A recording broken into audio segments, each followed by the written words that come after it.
I'll make sure this goes before the board. He'll face maximum fines and, if necessary, eviction. I couldn't help myself. Karen, the board is just you and your two bridge partners. That's not exactly the Supreme Court.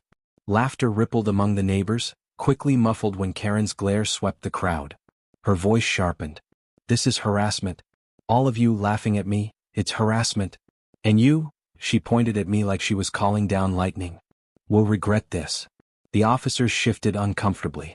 The taller one handed my papers back. Sir, you're good here. Nothing illegal. Keep doing what you're doing. Karen was trembling now, her outrage boiling over. You're taking his side? Unbelievable. You're supposed to enforce the law, not coddle criminals. The female officer's patience snapped. Ma'am, one more outburst like that and we'll be the ones writing you a citation for disturbing the peace. The crowd hushed. The color drained from Karen's face, but she pressed her lips shut. For once, silence. Then, as if fate wanted to turn the screws tighter, the moving truck next door beeped as it backed into the empty driveway. The new neighbor, tall, composed, still in his crisp white shirt despite the heat, stepped out and adjusted his tie. Karen latched onto him instantly. She practically sprinted across the lawn, waving her clipboard like a flag of surrender to fresh reinforcements. Sir, she called, voice syrupy sweet again. Welcome to the neighborhood. I feel so sorry you have to move in next to this. She pointed at my coop with exaggerated disgust. An unauthorized farm.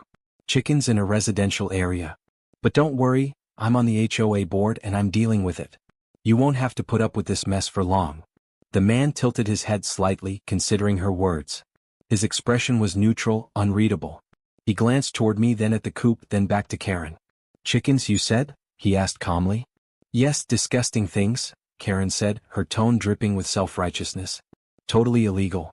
I've already called the police, but clearly they're not doing their job. So the HOA will have to take matters into its own hands.